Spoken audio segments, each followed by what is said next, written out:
ನಮಸ್ಕಾರಗಳು. ಶ್ರೀನಿವಾಸೇತಿ ಶ್ರೇಷ್ಠದಯಾ ಪಾತ್ರಂ ಗುಣಾನ್ವಿತಃ ಕೌಶಿಕೋನಂತರಂಗಾರ್ಯ ವಿಜೇತಾಂ ಭುವಿ ಮುಕ್ತಾತ್ಮೀಯಫಲಂ ವರಪ್ರದ ಗುಣೋ ವೈರಾಗ್ಯ ಭಾಗ್ಯೋ ರಥೋ ವೇದಾಂತಾವೃತಸಾರವಂತಮನಘ ಶ್ರೀ ಶ್ರೀನಿವಾಸಾತ್ ಗುರೋಃ ಶ್ರೀಶೈಲಾನ್ವಯ ಕೌಸ್ತುಭಸ್ವಿತನಯಂ ಶ್ರೇಯೋನಿಧೇ ಶ್ರೀನಿಧೇಃ ವಂದೇ ಸಾಧುಕಟಾಕ್ಷಕೇರ್ನಿಲಯಂ ಶ್ರೀಕೃಷ್ಣಸುದ್ದೇಶಿಕಂ दिवातरंगपरकालमुनित्रयाप्तलक्ष्मात्मरक्षणे चित्रविभागमान्तम् आचार्यभक्तिपरिपूतमग्रजीनं गोपालदेशमुनिं गुरुमाश्रयामः। नारायणाख्यैतिराजपदाब्जभृङ्ग श्रीवासयोगी गुरुणार्पितभारमीशे भक्त्यादिपूर्णवरदारिकृपार्थचिह्नं श्री श्रीनिवासमुनिवर्यमहं प्रपद्ये। श्रीनारायणयोगीन्द्रवरदारिकृपाश्रयं रङ्गेशपादविनतं श्रीनिवासमुनिं भजे। नव्यरङ्गयतीन्द्राङ्घ्रि पङ्कजभ्रमरायितं नव्यमङ्गलभूषं श्रीवरदार्य गुरुं भजे। श्रीमान् वेङ्कटनाथार्य कवितार्किकेसरी वेदान्ताचार्यवत्यो मे सन्निधत्तां सदा हृदि यो नित्यमुच्यतपदां जयग्मुरुक्मव्यामोहतस्तरितराणि तनाय मेने अस्मद्गुरोर्भगवतोऽस्य देकसिन्धो रामानुजस्य चरणौ शरणं प्रपद्ये। यस्य सारस्वतस्रोतो कुलामोदवासितं श्रुतीनां श्रमायालं छठारिं तमुपास्महे। वंदे वैकुंठसेनान्यं देवं सूत्रवती सकं यद्वेत्र शिखरस्पन्दे विश्वमेतद्व्यवस्थितं सह धर्मचरीं शौरेः सम्मन्त्रित जगद्धितामनुग्रहमयीं वन्दे नित्यमज्ञातनिग्रहां अमप्याद्यं गुरुं वन्दे कमलागृहमेधिनं प्रवक्ता छन्दसां भक्ता पञ्चरात्रस्य स्वयं ज्ञानानन्दमयं देवं निर्मलस्फटिकाकृतिम् आधारं सर्वविद्यानां हयग्रीवमुपास्महे। लक्ष्मीनेत्रोत्पल श्री सरद परिचयादेश संवर्धमानः नाभीनाळीकरिङ्खण्मधुकरपटली रक्तहस्तावलम्बः अस्माकं सम्पदोघान विरल तुलसीदाम सञ्जात भूमः अलिन्दी कान्तिहारी कलेतु वपुषः काळिमा कैटभारेः।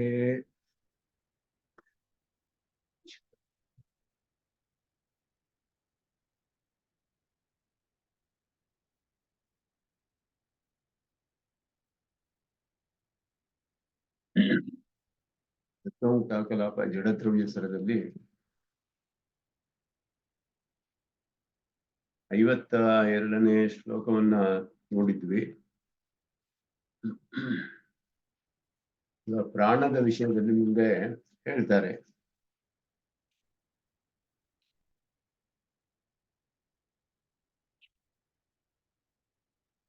ವಾಯು ಪ್ರತ್ಯಕ್ಷ ಮೊದಲಾದ ವಿಷಯಗಳನ್ನೆಲ್ಲ ಸ್ಥಾಪನೆ ಮಾಡಿದ್ಮೇಲೆ ಈಗ ಪ್ರಾಣ ಅನ್ನುವ ವಿಷಯದಲ್ಲಿ ಅದರ ಒಂದು ಸ್ವರೂಪವನ್ನ, ಪ್ರಾಣ ಅಂದರೆ ಏನು ಅನ್ನೋದರ ವಿಷಯವನ್ನ ಹೇಳ್ತಾರೆ. ಪ್ರಾಣವು ಬರೀ ವಾಯುವೇ, ವಾಯು ವಿಶೇಷವೇ ಅನ್ನೋದು ಇಲ್ಲಿ ಮುಖ್ಯವಾಗಿ ತಿಳಿಬೇಕಾದ, ವಿಚಾರ ಮಾಡಬೇಕಾದ ವಿಷಯ. ಅದರಲ್ಲಿ ಪ್ರಾಣದ ಸ್ವರೂಪವನ್ನ ಹೋದ ಕ್ಲಾಸ್ನಲ್ಲಿ ಒಂದು ಶ್ಲೋಕ ಕನ್ನಡದಲ್ಲಿ ನೋಡಿದ್ವು. ನ ಪ್ರಾಣ ವಾಯು ಮಾತ್ರಂ ಅಂತ ಹೇಳುವ ಶ್ಲೋಕ, ಅದನ್ನ ನೋಡಿದ್ದೀವಿ. ಅದರಲ್ಲಿ ಸಂಸ್ಕೃತದಲ್ಲಿ ಏನಾದರೂ ವಿಶೇಷವಾದ ವಿಷಯ ಇದೆ ಅನ್ನೋದನ್ನ ನೋಡಬೇಕು.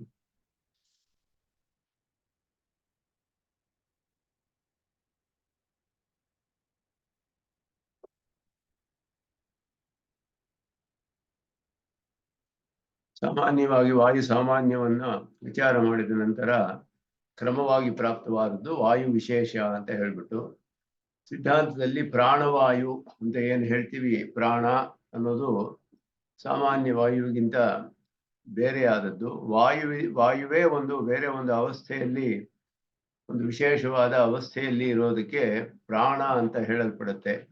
ಆ ಪ್ರಾಣ ಶಬ್ದ ಕೃತಿಗಳಲ್ಲಿ ಹೇಳಲ್ಪಟ್ಟಿದೆ. ಆ ಪ್ರಾಣ ಅನ್ನುವ ಶಬ್ದವು ಇಂದ್ರಿಯಗಳಿಗೂ ಹೇಳಲ್ಪಟ್ಟಿದೆ, ಜೀವಾತ್ಮನಿಗೂ ಹೇಳಲ್ಪಟ್ಟಿದೆ, ಪರಮಾತ್ಮನಿಗೂ ಹೇಳಲ್ಪಟ್ಟಿದೆ. ಇದೆಲ್ಲ ಅನೇಕ ಅರ್ಥಗಳಲ್ಲಿ ಶಬ್ದಗಳು ಬರುತ್ತೆ. ಪ್ರಾಣ ವೈ ಸತ್ಯಂ ಅಂತ ಹೇಳಿ ಪ್ರಾಣ ಸಹಚರಿಯಾದ ಜೀವನಿಗೆ ಪ್ರಾಣ ಅಂತಾನೆ ಹೇಳಲ್ಪಟ್ಟಿದೆ. ತೇಷಾಮೇಷ ಸತ್ಯಂ, ಪರಮಾತ್ಮನಿಗೆ ಪ್ರಾಣಸ್ಯ ಪ್ರಾಣ ಅಂತ, ಅವನಿಗೂ ಪ್ರಾಣ ಅಂತ ಹೇಳಲ್ಪಟ್ಟಿದೆ. ಇಂದ್ರಿಯಗಳಿಗೆ ಪ್ರಾಣಾಹ ಅನ್ನೋದು ಪ್ರಸಿದ್ಧವಾಗಿದೆ. ಪ್ರಾಣ ಅನ್ನೋದು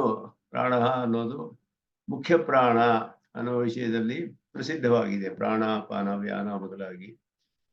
ಈ ರೀತಿ ಪ್ರಾಣ ಶಬ್ದದಲ್ಲಿ ಪ್ರಾಣ ಅನ್ನುವ ಶಬ್ದ ಅನೇಕ ಅರ್ಥಗಳಲ್ಲಿ ಬರುತ್ತೆ.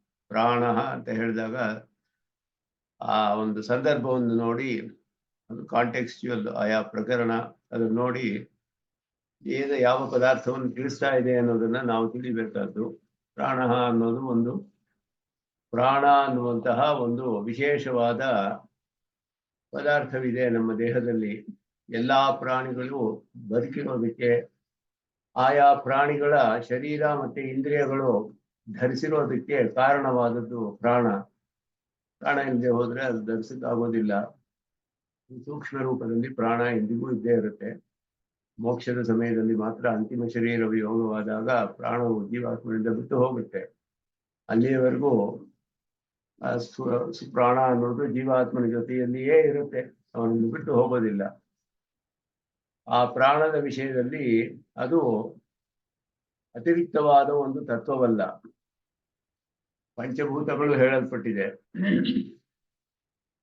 ಆಕಾಶ, ವಾಯು, ತೇಜಸ್ಸು, ಅಪ್ಪು, ಪೃಥ್ವಿ ಮೊದಲಾದ. ಅದಕ್ಕಿಂತ ಇನ್ನೊಂದು ಆರನೆಯ ತತ್ವವಲ್ಲ ಇದು ಪ್ರಾಣ ಅನ್ನೋದು. ಅಥವಾ 11 ಇಂದ್ರಿಯಗಳು ಹೇಳಿದೆ. ಇಂದ್ರಿಯಗಳಲ್ಲಿಯೂ ಇನ್ನೊಂದು 12ನೇ ಇಂದ್ರಿಯವೇ ಇದು, ಅದು ಹಾಗೂ ಹೇಳಲ್ಪಟ್ಟಿಲ್ಲ. ಪ್ರಾಣ ಅನ್ನೋದನ್ನ ಬೇರೆಯಾಗಿ ಎಲ್ಲಿಯೂ ಪ್ರಮಾಣದಲ್ಲಿ ಹೇಳಲ್ಪಟ್ಟಿರೋದಿಲ್ಲ. ಆದ್ದರಿಂದ ಅದು ಬೇರೆ ತತ್ವ ಅಂತ ಹೇಳಲ್ಪಟ್ಟಿಲ್ಲ. ಆದ್ದರಿಂದ 24 ತತ್ವಗಳು ಪ್ರಕೃತಿಯ ವಿಭಾಗಗಳು 24. 25ನೇ ತತ್ವ ಜೀವಾತ್ಮ, 26ನೇ ತತ್ವ ಪರಮಾತ್ಮ. 26 ತತ್ವಗಳು ನಮ್ಮ ಸಿದ್ಧಾಂತದಲ್ಲಿ. 3 ತತ್ವ ಅಂತ ಹೇಳಿದಾಗ ಅಚಿತ್ತು, ಚಿತ್ತು ಮತ್ತೆ ಪರಮಾತ್ಮ 3. ಅಚಿತ್ತಿನಲ್ಲಿ 24 ವಿಭಾಗ. ಆ 24 ವಿಭಾಗದಲ್ಲಿ ಇದು ಎಲ್ಲಿ ಬರುತ್ತೆ ಅಂದ್ರೆ ವಾಯುವಿನಲ್ಲಿಯೇ ಸೇರುತ್ತೆ. ವಾಯು ಅನ್ನುವ ಪದಾರ್ಥವನ್ನು ನಿರೂಪಣೆ ಮಾಡಿದಾಗ ಅದರಲ್ಲಿಯೇ ಪ್ರಾಣವು ವಾಯುವಿನ ಒಂದು ವಿಶೇಷ, ಒಂದು ಅವಸ್ಥಾ ವಿಶೇಷ. ಸಾಮಾನ್ಯ ವಾಯುವೇ ಅಲ್ಲ, ಅಥವಾ ಬರೀ ವಾಯುವಿನ ಒಂದು ಕ್ರಿಯೆ ಅಂತ ಹೇಳ್ಬೋದೆ. ಒಂದು ಪ್ರವೃತ್ತಿ, ಒಂದು ಯಾವುದೋ ಒಂದು ರೂಪದಲ್ಲಿ ವಾಯು ಕೆಲಸ ಮಾಡ್ತಾ ಇರೋದಕ್ಕೆ ಪ್ರಾಣ ಅಂತ ಹೇಳ್ಬೋದೆ ಅಂದ್ರೆ ಬರೀ ಕ್ರಿಯೆಯೂ ಅಲ್ಲ. ಇದಕ್ಕೆ ಒಂದು ವಿಶೇಷವಾದ ಸಾಮರ್ಥ್ಯವಿದೆ ಪ್ರಾಣಕ್ಕೆ. ದೇಹೇಂದ್ರಿಯಗಳನ್ನೆಲ್ಲ ಧರಿಸಕ್ಕೆ ಉಪಕಾರ ಮಾಡುತ್ತೆ. ಆದ್ದರಿಂದ ಅದಕ್ಕೆ ಒಂದು ವಾಯು ವಿಶೇಷ ಅಂತ ಒಪ್ಕೊಳ್ಬೇಕು ಅಷ್ಟೇ. ಅದಕ್ಕೆ ಮೇಲೆ ನಮ್ಗೆ ತಿಳಿಯೋದಿಲ್ಲ ಸ್ವರೂಪ ಏನು ಅಂತ. ವಾಯು ವಿಶೇಷ ಅಂತ ಹೇಳಲ್ಪಟ್ಟಿದೆ. ಸಾಮಾನ್ಯ ವಾಯುವೂ ಅಲ್ಲ, ವಾಯುವಿನ ಬರೀ ಕ್ರಿಯೆಯೂ ಅಲ್ಲ, ಅದು ಒಂದು ವಿಶೇಷವಾದ ವಾಯು ಅಂತ ಹೇಳ್ಬೇಕು. ವಾಯುವೇ ಒಂದು ವಿಶೇಷವಾದ ಅವಸ್ಥೆಯಲ್ಲಿ ಹಾಗೆ ಇದೆ. ಅದೆಲ್ಲ ಪರಮಾತ್ಮನ ಸಂಕಲ್ಪದಿಂದ ಆಶ್ಚರ್ಯವಾದ ಪದಾರ್ಥಗಳು. ಈ ಜಡದ್ರವ್ಯ ಸರದಲ್ಲಿ ಎಷ್ಟು ಪದಾರ್ಥಗಳ ನಿರೂಪಣೆ ಮಾಡ್ತಾರೆ. ಇದೆಲ್ಲವೂ ಆಶ್ಚರ್ಯವಾದ ಪದಾರ್ಥಗಳು, ಪರಮಾತ್ಮನಿಂದ ಸೃಷ್ಟವಾಗಿ ಆಯಾ ರೀತಿಯಲ್ಲಿ ಅಂತರ್ಯಾಮಿಯಾದ ಪರಮಾತ್ಮನಿಂದ ಈ ರೀತಿ ಪರಿಣಾಮವನ್ನ ಹೊಂದಿ ಆಶ್ಚರ್ಯವಾದ ರೂಪದಲ್ಲಿ ಬೇಕಾದಷ್ಟು ಕೆಲಸಗಳನ್ನು ಮಾಡುತ್ತೆ ಲೋಕದಲ್ಲಿ ಅಂತ ನೋಡಬಹುದು. ಕರ್ಮಿಣಾಂ ಶರೀರಧಾರಣ ಹೇತು ಪ್ರಾಣ ಪದವಾಚ್ಯ ಕಹ. ಶರೀರವನ್ನ ಧರಿಸಕ್ಕೆ ಕಾರಣವಾದಂತಹ ಪ್ರಾಣ ಅನ್ನೋದು ಯಾವುದಿದು ಅಂತ ಕೇಳಿದ್ರೆ ಪ್ರಾಣಪದವಾಚ್ಯ ನ ವಾಯು ಮಾತ್ರಂ ನ ವಾಯುಕ್ರಿಯೆ ಪೃಥಗುಪದೇಶಾತ್ ಅಂತ ಬ್ರಹ್ಮಸೂತ್ರದಲ್ಲಿ ನೋಡಿದ್ವಿ. ನ ವಾಯುಕ್ರಿಯೆ ಪೃಥಗುಪದೇಶಾತ್ ಅಂತ ಹೇಳಿ. ವಾಯುಕ್ರಿಯೆ ಅನ್ನೋದು ವಾಯು ಮತ್ತೆ ಕ್ರಿಯೆ ಎರಡರ ಸಮಸ್ತ ಪದ. ಅದು ದ್ವಿವಚನದಲ್ಲಿ ವಾಯುಕ್ರಿಯೆ ಅಂತ. ವಾಯುವೂ ಅಲ್ಲ, ಕ್ರಿಯೆಯೂ ಅಲ್ಲ, ಆದರೆ ಪೃಥಗುಪದೇಶ ಬೇರೆಯಾಗಿ ಹೇಳಲ್ಪಟ್ಟಿದೆ. ಯಸ್ಮಾತ್ ಜಾಯತೆ ಪ್ರಾಣ ಖಂ ವಾಯು ಬುದ್ಧಿ ಅಂತ ಹೇಳಿ ಪ್ರಾಣವು ಹೇಳಲ್ಪಟ್ಟಿದೆ, ವಾಯುವು ಹೇಳಲ್ಪಟ್ಟಿದೆಯಲ್ಲ ಅಂತ ಬೇರೆಯಾಗಿ ಹೇಳಲ್ಪಟ್ಟಿರೋದ್ರಿಂದ ಅದು ಬರೀ ವಾಯುವಲ್ಲ, ವಾಯು ವಿಶೇಷ ಅಂತ ನಿರೂಪಣೆ ಮಾಡಿದ್ದಾರೆ ಶಾಸ್ತ್ರದಲ್ಲಿ. ನ ವಾಯು ಮಾತ್ರ ಸಾಮಾನ್ಯ ವಾಯು ರೂಪ ನ. ಸಾಮಾನ್ಯವಾದ ಗಾಳಿ ಏನು ನೋಡ್ತೀವಿ ನಾವು ಹೊರಗಡೆ, ಅದುವೇ ಪ್ರಾಣ ಆಗೋದಿಲ್ಲ. ಅದು ಪ್ರಾಣ ಶಬ್ದ ನ ವಾಯು ಸಾಮಾನ್ಯ ವಾಚಿ ಇತಿ ಯಾವತ್. ಅತ್ರ ಹೇತು ಸಹ ಪರಿಪಠನಾತ್ ಏತಸ್ಮಾತ್ ಜಾಯತೆ ಪ್ರಾಣ ಕಂ ವಾಯು ಬುದ್ಧಿ ಕಂ ವಾಯು ಅಂತ ಹೇಳಿ ಏತಸ್ಮಾತ್ ಜಾಯತೆ ಪ್ರಾಣೋ ಮನಸ್ಸರ್ವೇಂದ್ರಿಯಾಣಿ ಚ ಕಂ ವಾಯುರ ಪೃಥ್ವಿ ವಿಶ್ವಸ್ಯ ಧಾರಿಣಿ ಕಂ ವಾಯು ಕಮ್ಮು ಆಕಾಶ, ವಾಯು, ತೇಜಸ್ಸು ಎಲ್ಲವೂ ಕೂಡ ಹುಟ್ಟುತ್ತೆ ಅಂತ ಹೇಳಿದೆ. ಏತಸ್ಮಾತ್ ಪರಮಾತ್ಮನಿಂದ ಜಾಯತೆ ಸೃಷ್ಟಿಯಾಗುತ್ತೆ. ಜಾಯತೆ ಪ್ರಾಣ ಮನಸ್ಸರ್ವೇಂದ್ರಿಯಾಣಿ ಚ. ಅಂತ ಹೇಳಿ ಆಕಾಶ ವಾಯು ಬೇರೆ ಹೇಳಿದೆ, ಪ್ರಾಣ ಹೇಳಲ್ಪಟ್ಟಿದೆ. ಆದ್ದರಿಂದ ಇತಿ ಏಕಸ್ಮಿನ್ನೇವ ವಾಕ್ಯೆ ಪ್ರಾಣಸ್ಯ ವಾಯೋಶ್ಚ ಸೃಷ್ಟೇ ಸಹೈವ ಸ್ಪಷ್ಟಂ ಪಾಠಾತ್. ವಾಯು ಬೇರೆಯಾಗಿಯೇ ಸೃಷ್ಟವಾಗುತ್ತೆ ಅಂದ್ರೆ ವಾಯುವಿಗೆ ಒಂದು ಪ್ರಾಣ, ಒಂದು ಬೇರೆ ಅವಸ್ಥೆಯನ್ನು ಪರಮಾತ್ಮ ಉಂಟು ಮಾಡಿ ಅದು ಪ್ರಾಣವಾಗಿರೋ ಹಾಗೆ ಮಾಡ್ತಾನೆ. ಒಂದೊಂದು ದೇಹದಲ್ಲಿಯೂ ಉಭಯೋಹೋ ಪರ್ಯಾಯತ್ವೇ ಉಭಯೋಹೋ ಏಕತ್ರ ಪಾಠ ನ ಯುಕ್ತ. ಎರಡು ಪರ್ಯಾಯ ಪದವಾಗಿದ್ರೆ ವಾಯುವೇ ಪ್ರಾಣ, ಪ್ರಾಣವೇ ವಾಯು ಹೊಂದಿದ್ರೆ ಸಾಮಾನ್ಯ ವಾಯುವೇ ಆಗಿರೋದು. ಆದ್ರೆ ಹಾಗಲ್ಲ. ಒಬ್ಬನು ಮರಣ ಹೊಂದಿದ್ರೆ ಬರೀ ಸಾಮಾನ್ಯ ವಾಯುವನ್ನ ಅವನಲ್ಲಿ ಕಳಿಸಿದ್ರೆ ಅವನು ಬದುಕೋದಿಲ್ಲ. ಪ್ರಾಣವಾಯುವೇ ಬೇರೆ, ಆದರೆ ಅದು ವಾಯುವೇ. ಹಾಗೆಯೇ ಶಾಸ್ತ್ರದಲ್ಲಿ ಹೇಳಲ್ಪಟ್ಟಿದೆ. ನ ಕ್ರಿಯೆಯೂ ಅಲ್ಲ. ಉಚ್ಛ್ವಾಸ ನಿಶ್ವಾಸಾದೋ ಪ್ರಾಣ ಪದಯೋಹೋ ಪ್ರಾಣ ಪದಯೋಗ ದರ್ಶನಾತ್ ಪ್ರಾಣಪದ ಪ್ರಯೋಗ ದರ್ಶನಾತ್ ಉಚ್ಛ್ವಾಸಾದಿ ಕ್ರಿಯೈವ ಪ್ರಾಣ ಇತ್ಯಪಿ ನ. ಆ ವಾಯುವನ್ನೇ ಉಚ್ಛ್ವಾಸ ಮಾಡಿದ್ರೆ ಪ್ರಾಣ ಅಂತ ಹೇಳಲ್ಪಡುತ್ತೆ. ಹೀಗೆ ಉಚ್ಛ್ವಾಸ ನಿಶ್ವಾಸ ಮಾಡಲ್ಪಡುವ ಸಾಮಾನ್ಯ ವಾಯುವೆ ಪ್ರಾಣ ಅಂತ ಹೇಳಲ್ಪಡುತ್ತೆ ಅನ್ನೋದು ಅಲ್ಲ. ಬರೀ ಕ್ರಿಯೆಯಲ್ಲ ಅದು. ಉಚ್ಛ್ವಾಸ ನಿಶ್ವಾಸಗಳೇ ಪ್ರಾಣದಿಂದ ಹೇಳಲ್ಪಟ್ಟಿದೆಯಲ್ಲ ಅಂತ ಹೇಳಿದ್ರೆ ಅದು ಅಲ್ಲ. ಇದು ಒಂದು ವಿಶೇಷವಾದ ಅವಸ್ಥೆಯಲ್ಲಿರುವ ವಾಯು ಅನ್ನೋದೇ ಇಲ್ಲಿ. ಯಾಕೆಂದ್ರೆ ಅದು ಒಂದು ದ್ರವ್ಯ, ಬರೀ ಕ್ರಿಯೆಯಲ್ಲ. ಒಂದು ದ್ರವ್ಯ ಆಗಿದೆ. ದ್ರವ್ಯತೋಕ್ತೆ ಅಪಾನಾದಿ ಅವಸ್ಥಾವತ್ವ ಅಭಿಧಾನಾತ್ ಕ್ರಿಯಾಯಾ ದ್ರವ್ಯತ್ವೇನ ಅವಸ್ಥಾವತ್ವ ಅಭಾವಾತ್. ಇಂದ ಅಪಾನ ಪ್ರಾಣ ಮೊದಲಾದ ಅವಸ್ಥೆಗಳು ಹೇಳಿರೋದ್ರಿಂದ ದ್ರವ್ಯವಾಗುತ್ತೆ. ಅದು ದ್ರವ್ಯಗೆ ಅವಸ್ಥಾವತ್ ತತ್ರ ದ್ರವ್ಯಂ ಅವಸ್ಥಾವತ್. ಆರಂಭದಲ್ಲೇ ದ್ರವ್ಯ ವಿಭಾಗ ಹೇಳಿದಾಗ ತತ್ವಮುಖ್ಯಾಕಲಾಪದಲ್ಲಿ ಆರಂಭದಲ್ಲಿ ಬರುವ ಶ್ಲೋಕ ತತ್ರ ದ್ರವ್ಯಂ ದಶಾವತ್ ಅಂತ ಆರಂಭ ಆಗುತ್ತೆ ಶ್ಲೋಕ. ದಶ ಅಂದ್ರೆ ಅವಸ್ಥೆ, ಅವಸ್ಥಾಂತರ ಅಪತ್ತಿ ಯಾವುದಕ್ಕಿದೆಯೋ ಅವಸ್ಥೆಗಳನ್ನು ಹೊಳ್ಳೋದು ದ್ರವ್ಯ ಅಂತ ಅರ್ಥ. ಇದು ಅವಸ್ಥೆಗಳಿದೆ, ಪ್ರಾಣ ಅಪಾನ ವ್ಯಾನ ಮೊದಲಾದ ಅವಸ್ಥೆಗಳೆಲ್ಲ ಹೇಳಿರೋದ್ರಿಂದ ಇದು ದ್ರವ್ಯವಾಗುತ್ತೆ, ಕ್ರಿಯೆ ಆಗಲ್ಲ. ಬರೀ ಕ್ರಿಯೆ ಅಲ್ಲ, ದ್ರವ್ಯ. ತೇಜೋವತ್ ತೇಜಸ್ಸಿನಂತೆ ತತ್ವಾಂತರಂ ವಾ ನ, ಬೇರೆ ಇನ್ನೊಂದು ತತ್ವವಾಗುವುದಿಲ್ಲ. ಸ್ವತಂತ್ರ ತತ್ವಾಂತರ ರೂಪರೂಪಿ ನ, ಬೇರೆ ಒಂದು ಅಧಿಕವಾದ ತತ್ವ ಅಂತಲೂ ಅದು ಹೇಳಕ್ಕಾಗೋದಿಲ್ಲ. ಯಾಕೆಂದ್ರೆ ಹಾಗೆ ಗಣಿಸಲ್ಪಟ್ಟಿಲ್ಲ. ತತ್ವ ಸೃಷ್ಟಿ ಪ್ರಕರಣ ಪ್ರಾಣಸ್ಯ ಗಣನ ಅದರ್ಶನಾತ್. ಪ್ರಾಣವನ್ನು ಬೇರೆಯಾದ ಒಂದು ತತ್ವ ಅಂತ ಎಲ್ಲಿಯೂ ಹೇಳಲ್ಪಟ್ಟಿಲ್ಲ. ಹೇತ್ವಂತರಂ ವಾಯುತಾನುಜ್ಜನಾಚ ವಾಯುತ್ವ ಅಪರಿತ್ಯಾಗಾಚ. ಅದರಿಂದ ಹೇತ್ವಂತರಂ ವಾಯುತ್ವ ಅಪರಿತ್ಯಾಗಾತ್ ಅಂದ್ರೆ ಅದು ವಾಯುವೇ ಅಂತಾನೆ ಹೇಳಲ್ಪಟ್ಟಿದೆ ಹೊರತು ವಾಯು ಅಲ್ಲ ಅನ್ನೋದು ಎಲ್ಲಿಯೂ ಹೇಳಲ್ಪಟ್ಟಿಲ್ಲ. ವಾಯುಗಿಂತ ಬೇರೆ ಆದದ್ದು ಅಂತ ಹೇಳಲ್ಪಟ್ಟಿಲ್ಲ. ವಾಯುವಿನ ಅವಸ್ಥಾ ವಿಷಯ ಅಂದ್ರೆ ಹೇಳಲ್ಪಟ್ಟಿದೆ. ಆ ವಾಯುತ ಅನ್ನೋದು ಅದರಿಂದ ಬಿಟ್ಟು ಹೋಗೋದಿಲ್ಲ. ಅಂದ್ರೆ ವಾಯುವೇ ಅದು, ಆದ್ರೆ ವಾಯುವೇ ಸಾಮಾನ್ಯ ವಾಯುವಲ್ಲ. ವಾಯುವಿನ ಬರೀ ಕ್ರಿಯೆಯೂ ಅಲ್ಲ, ವಾಯುವಿನ ಒಂದು ಅವಸ್ಥಾ ವಿಶೇಷ. ಪ್ರಾಣವಾಯು ಇತಿ ವಾಯು ವಿಶೇಷತೆಯ ಅಭಿಧಾನಾದತಿ ಯಾವತ್ ಕಿಂ ತರ್ಹಿ ಇತ್ಯತ್ರ ಸಿದ್ಧಾಂತಮಾಹ. ತಸ್ಮಾತ್ ಮುಕ್ತಯುಕ್ತಿಭಿಃ ವಾತಃ ವಾಯುರೇವ ಸನ್ ಘನ ಜಲ ಕರಕ ನ್ಯಾಯತಃ. ಘನ ಅಂದ್ರೆ ಮೇಘ, ಜಲಂ ಅಂದ್ರೆ ಪ್ರಸಿದ್ಧವಾದ ಜಲ, ಕರಕ ಅಂದ್ರೆ ಘನೀಭೂತವಾದ ಜಲ, ಮಂಜು ಅಂತ ಹೇಳ್ತೀವಲ್ಲ ಮಂಜಿಗಡ್ಡೆ. ಏತ ವಿಲಕ್ಷಣಾ ಅಪಾಂ ಅವಸ್ಥಾ ವಿಶೇಷ. ಇದೇ ನ್ಯಾಯದಿಂದ ವಾಯುವಿನ ಒಂದು ಅವಸ್ಥೆ. ಏತನ್ಯಾಯಾತ್ ಏವಮೇವ ಅವಸ್ಥಾತಃ ಕಂಚಿತ್ ವಿಶೇಷಂ ಪ್ರಾಪ್ಯ, ಒಂದು ವಿಶೇಷವಾದ ಅವಸ್ಥೆಯನ್ನು ಹೊಂದಿ ದೇಹಸ್ಯ ಅಂತಃ ಏವ ನತು ಬಹಿಃ ಪ್ರಾಣಸ್ಯ ಬಹಿರ್ನಿಸ್ಸರಣೇ ಮರಣಮೇವ. ಅತಃ ನಾಸಿಕಾಯಾಂ ನಿಸ್ಸರನ್ ವಾಯು ಪ್ರಾಣಾಧೀನ ಕ್ರಿಯಾವಾನ್ ವಾಯು ವಿಶೇಷ. ಇದರಿಂದ ಹೊರಗಡೆ ಬರುವ ವಾಯು ಪ್ರಾಣವಾಯು ಅಲ್ಲ. ನಾವು ಉಸಿರು ಬಿಡುವಾಗ ಮೂಗಿನಿಂದ ಹೊರಗಡೆ ವಾಯು ಹೋಗುತ್ತೆ, ಹೊರಗಡೆ ವಾಯುವನ್ನು ತಗೊಳ್ತೀವಿ. ಹೊರಗಡೆ ಹೋಗೋ ವಾಯು ಪ್ರಾಣವಾಯು ಅಲ್ಲ. ಅದು ಪ್ರಾಣವಾಯುವಿನ ಅಧೀನದಲ್ಲಿ ಇರುವ ಒಂದು ವಾಯು ವಿಶೇಷ ಅಷ್ಟೇ. ಅದು ಪ್ರಾಣವಾಯು ಅನ್ನೋದು ಒಳಗಡೆ ಇದೆ, ದೇಹದಲ್ಲಿ ಎಂದಿಗೂ ಇರುತ್ತೆ, ಜೀವಾತ್ಮನ ಜೊತೆಯಲ್ಲಿಯೇ ಇರುತ್ತೆ, ಅವನನ್ನು ಬಿಟ್ಟು ಹೋಗೋದಿಲ್ಲ ಎಂದು. ಅದರಿಂದ ಒಂದು ಹೊಸದಾದ ಜೀವ ಯಾವಾಗ ಬರುತ್ತೆ ಅಂತ ಹೇಳಿದ್ರೆ ಗರ್ಭದಲ್ಲಿ ಜೀವಾತ್ಮನ ಜೊತೆಯೇ ಪ್ರಾಣವೂ ಬಂದುಬಿಡುತ್ತೆ.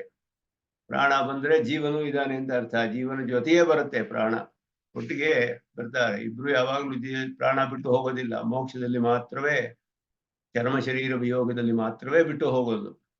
ವೃತ್ತಿಭೇದೈಹಿ ಅಂದ್ರೆ ವಿಲಕ್ಷಣ ವ್ಯಾಪಾರೈಹಿ ಬಹುವಿಧ ಉಪಕ್ರಿಯ ನಾನಾವಿಧ ಉಪಕಾರಾನ್ ಕುರ್ವನ್ ದಾಶವಿಧ್ಯಂ ದಶಧಾ ಭೇದಂ ಹತ್ತು ವಿಧವಾಗಿದೆ ಅಂತ ಹೇಳಿದೆ. 5 ಯೋಗದಲ್ಲಿ ಹೇಳ್ತಾರೆ. ನಾಗ, ಕೂರ್ಮ, ತೃಕರ ಮೊದಲಾದಾಗಿ ಬೇರೆ ಬೇರೆ ಪ್ರವೃತ್ತಿಗಳಿಗೆ ಪ್ರಯೋಜನವಾಗುವಂತಹ ಅದಕ್ಕೆ ವಾಯು ವಿಶೇಷ. ಹೀಗೆ ಪ್ರಾಣಾಪಾನವಾನ ಇದು ಪ್ರಾಣದ ಒಂದು ಸಾಮಾನ್ಯವಾದ ಅದರ ಸ್ವರೂಪವನ್ನು ಇಲ್ಲಿ ಹೇಳಿದ್ರು. ಮುಂದೆ ಅದರ ವಿಷಯದಲ್ಲಿಯೇ ವಿಚಾರ ಮಾಡ್ತಾರೆ. ಮತ್ತೆ ಪ್ರಾಣವು ಇಂದ್ರಿಯವೇ ಅಲ್ಲವೇ ಅನ್ನೋದು ಮುಂದಿನ ವಿಷಯ.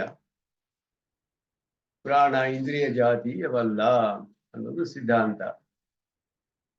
ಪ್ರಾಣೋಕ್ಷಂ ಪ್ರಾಣ ಶಬ್ದಾದುಪಕರಣತೆಯ ಕ್ಷೇತ್ರಿಣ ಚೇತ್ಯಯುಕ್ತಂ ಶಬ್ದೈಕ್ಯಂ ಹ್ಯೈಕಜಾತ್ಯಂ ವ್ಯಭಿಚರತಿ ನ ಚ ಪ್ರಾಣತಾಕ್ಷೇಷು ಮುಖ್ಯ ದೇಹಸ್ಯಾನಕ್ಷ್ಯಭಾವೇಪಿ ಉಪಕೃತಿರಧಿಕಾ ತತ್ಸಮಾಕ್ಷೋತ್ಯ ದೃಷ್ಟಿಃ ನ ಪ್ರಾಣೇ ಸಾತ್ವಿಕಾಹಂಕರಣಂ ಕೃತಿತಾ ಲಕ್ಷಣಂ ತದ್ಧಿ ತೇಷಾಂ. ಪ್ರಾಣಃ ಅಕ್ಷಂ ಪ್ರಾಣಶಬ್ದಾತ್ ಉಪಕರಣತೆಯ ಕ್ಷೇತ್ರಿಣಂಚೇತಿ ಅಯುಕ್ತಂ ಅಂತ ಹೇಳಿದ್ರು. ಕ್ಷೇತ್ರಿಗೆ ಉಪಕರಣವಾಗಿರೋದ್ರಿಂದಲೂ ಪ್ರಾಣ ಅನ್ನುವ ಶಬ್ದವಿರುವುದರಿಂದಲೂ ಪ್ರಾಣ ಅಕ್ಷಂ. ಅಕ್ಷಂ ಅಂದ್ರೆ ಇಂದ್ರಿಯ ಅಂತ ಅರ್ಥ. ಅದು ಕ್ಷೇತ್ರಿಣಶ್ಚೇತ್ಯಯುಕ್ತಂ ಕ್ಷೇತ್ರಿಣಶ್ಚ ಇತಿ ಅಯುಕ್ತಂ. ಕ್ಷೇತ್ರಿಣಃ ಉಪಕರಣತೆಯ ಪ್ರಾಣಶಬ್ದಾತ್ 2 ಕಾರಣಗಳು. ಪ್ರಾಣಶಬ್ದಾತ್ ಪ್ರಾಣ ಅನ್ನುವ ಶಬ್ದ ಉಪಯೋಗಿಸಿರಲ್ಪಟ್ಟಿರುವುದರಿಂದ ಇಂದ್ರಿಯಗಳಲ್ಲಿ ಪ್ರಸಿದ್ಧವಾಗಿದೆ ಪ್ರಾಣ ಅನ್ನುವ ಪ್ರಯೋಗ ಕೃತಿಯಲ್ಲಿ. ಕ್ಷೇತ್ರಿಣಶ್ಚ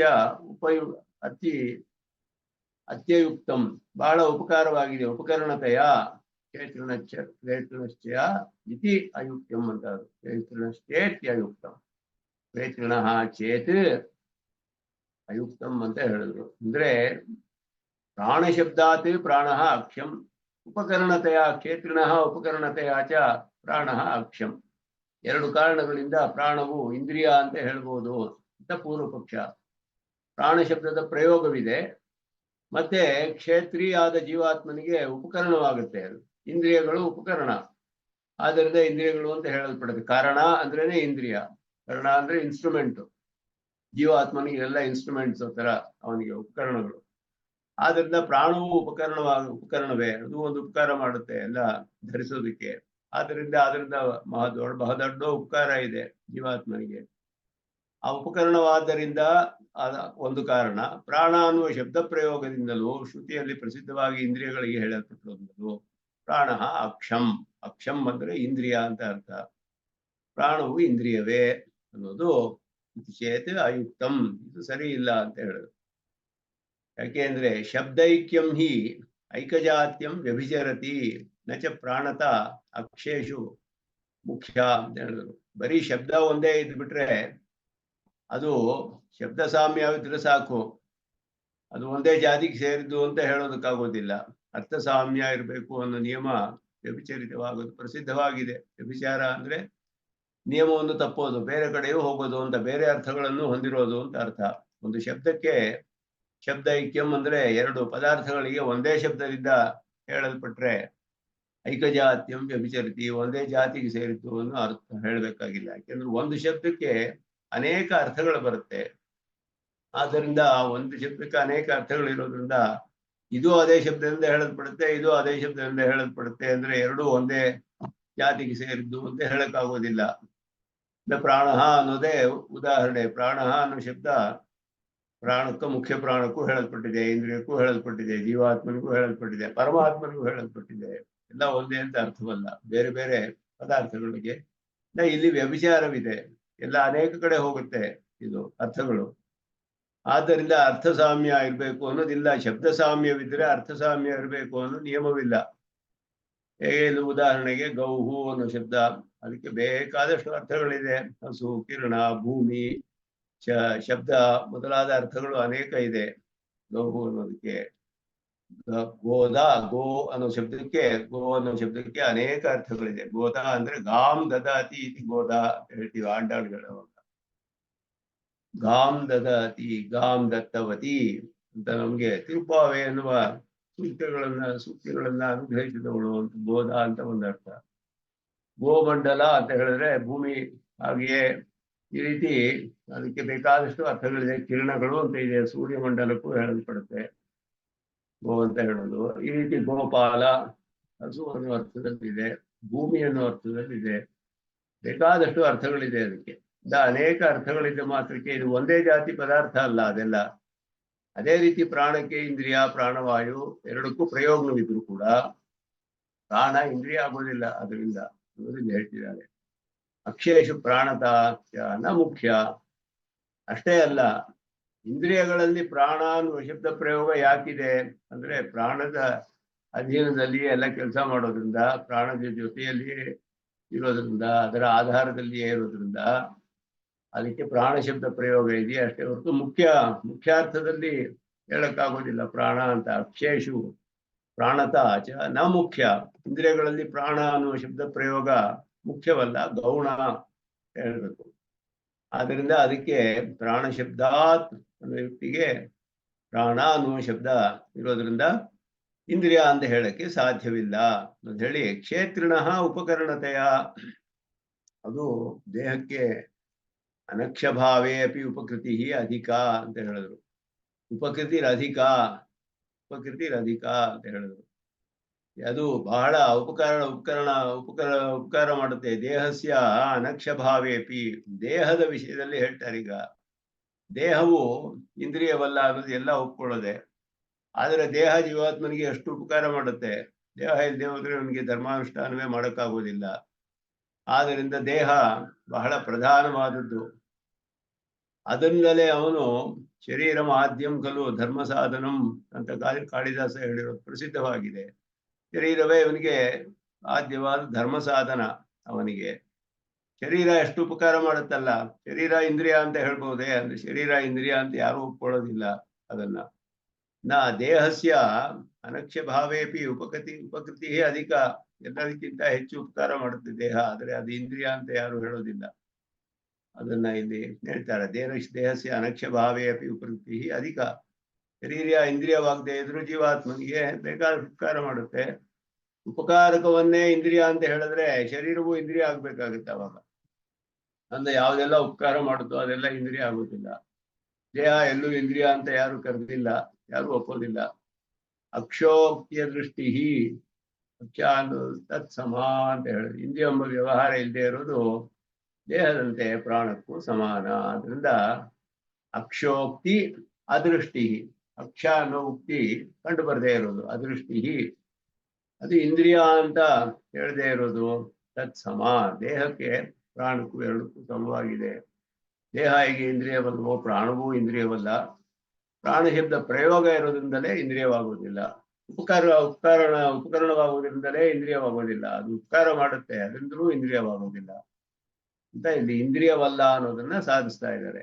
ಪ್ರಾಣೇ ಸಾತ್ವಿಕ ಅಹಂಕರಣ ವಿಕೃತಿತ ಅನ್ನ, ಇದು ಒಂದು ಮುಖ್ಯವಾದ ಕಾರಣ. ಮುಂದೆ ಹೇಳಿದಾಗ ಅದಕ್ಕೆ ಕಾರ್ಯಕಾರಣ ಭಾವನೆ ಬಿಟ್ಟು ಹೇಳ್ತಾರೆ. ನ ಪ್ರಾಣೇ ಸಾತ್ವಿಕ ಅಹಂಕರಣ ವಿಕೃತಿತ ತಕ್ಷಣಂ ತದ್ಧಿ ತೇಷಾಂ. ಇಂದ್ರಿಯಗಳು ಎಲ್ಲಿಂದ ಯಾವುದರಿಂದ ಉತ್ಪನ್ನವಾಗುತ್ತೆ ಅಂದ್ರೆ ಸಾತ್ವಿಕ ಅಹಂಕಾರದಿಂದ 11 ಇಂದ್ರಿಯಗಳು ಉತ್ಪನ್ನವಾಗುತ್ತೆ. ಸೃಷ್ಟಿಯಲ್ಲಿ ಪ್ರಕೃತಿ, ಮಹತ್ತು, ಅಹಂಕಾರ, ಮೂಲ ಪ್ರಕೃತಿ ಪರಿಣಾಮವಾಗಿ ಮಹತ್ವ ಅನ್ನೋ ಅವಸ್ಥೆಗೆ ಹೋಗುತ್ತೆ. ಮಹತ್ವ ಪರಿಣಾಮವಾಗಿ ಅಹಂಕಾರದ ಅವಸ್ಥೆ, ಅಲ್ಲಿ ಅಸಾತ್ವಿಕ, ರಾಜಸ, ತಾಮಸ ಅಂತ 3 ವಿಧವಾಗಿ ಇರುತ್ತೆ. ಅದು 3 ಪದಾರ್ಥಗಳು. ಇದೆಲ್ಲ ಸಬ್ಸ್ಟೆನ್ಸಸ್, ಪದಾರ್ಥಗಳು. ಇದು ಜಡ ಪದಾರ್ಥ, ಇದು ಇನರ್ಟ್ ಮ್ಯಾಟರ್. ಅದರಲ್ಲಿ ಒಂದು ಅವಸ್ಥೆ, ಒಂದು ಸ್ಟೇಟ್ ಅಷ್ಟೇ. ಅದು ಅಸಾತ್ವಿಕ ಅಹಂಕಾರ ಪರಿಣಾಮ ಹೊಂದಿ 11 ಇಂದ್ರಿಯಗಳು ಹುಟ್ಟುತ್ತೆ.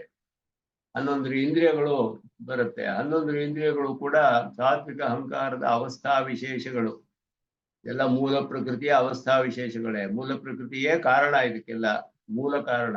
ಅದರ ಬೇರೆ ಬೇರೆ ಅವಸ್ಥೆಗಳು, ಮಹತ್ವ, ಅಹಂಕಾರ, ಇಂದ್ರಿಯಗಳು, ಪಂಚಭೂತಗಳು ಎಲ್ಲ ಪ್ರಕೃತಿಯ ಅವಸ್ಥಾ ವಿಶೇಷಗಳು. ಎಲ್ಲವೂ ತ್ರಿಗುಣಾತ್ಮಕವೇ. 11 ಇಂದ್ರಿಯಗಳು ಹುಟ್ಟುತ್ತೆ ಅದಕ್ಕೆ. ಅದರಿಂದ ಸಾತ್ವಿಕ ಅಹಂಕಾರದಿಂದ ಹುಟ್ಟೋದಕ್ಕೆ ಇಂದ್ರಿಯಗಳು ಅಂತ ಹೇಳೋದು. ಪ್ರಾಣ ಸಾತ್ವಿಕ ಅಹಂಕಾರದಿಂದ ಉತ್ಪನ್ನವಾಗಿಲ್ಲ. ಪ್ರಾಣ ಯಾವುದರಿಂದ ಬರುತ್ತೆ ಅಂದ್ರೆ ತಾಮಸ ಅಹಂಕಾರದ ಪರಿಣಾಮ ವಿಶೇಷ ವಾಯು. ವಾಯುವಿನ ಅವಸ್ಥಾ ವಿಶೇಷ ಪ್ರಾಣ.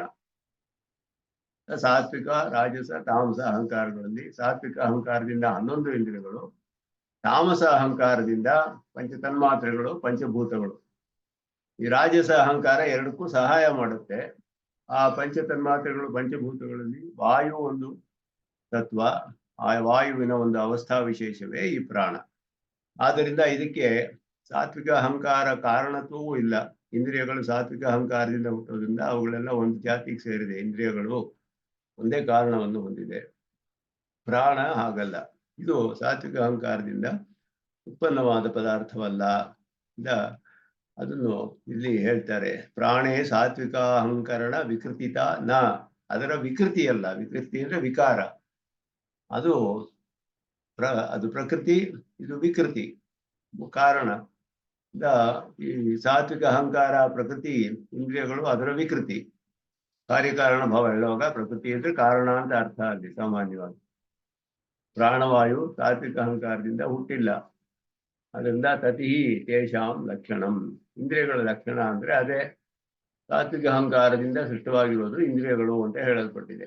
ಇದನ್ನ ಮುಂದೆ ಹಿಂದೆ ಒಂದ್ಸತಿ ಹೇಳಿದೆ. ಅದನ್ನ ಲಕ್ಷಣವಿರೋದ್ರಿಂದ ಪ್ರಾಣ ಇಂದ್ರಿಯವಲ್ಲ ಅಂತ ಹೇಳೋದು ಒಂದು ವಾಯು ವಿಶೇಷ ಅನ್ನೋದನ್ನ ಇಲ್ಲಿ ಸ್ಪಷ್ಟವಾಗಿ ಸ್ಥಾಪನೆ ಮಾಡೋದು. ಅದರ ಉತ್ಪತ್ತಿ ಮತ್ತೆ ಅದನ್ನ ಆ ವಿಷಯವನ್ನ ಹೇಳಿ ಅದರ ಮೂಲಕ ಪ್ರಾಣಕ್ಕೆ ಇಂದ್ರಿಯವಲ್ಲ ಅನ್ನೋದನ್ನ ಸ್ಥಾಪನೆ ಮಾಡೋದು. ಇದು ಸಾಮಾನ್ಯವಾಗಿ ಅತ್ಯೇನು ಬಹಳ ಅಧಿಕವಾದ ವಿಷಯಗಳೇನಿಲ್ಲ ಇದರಲ್ಲಿ.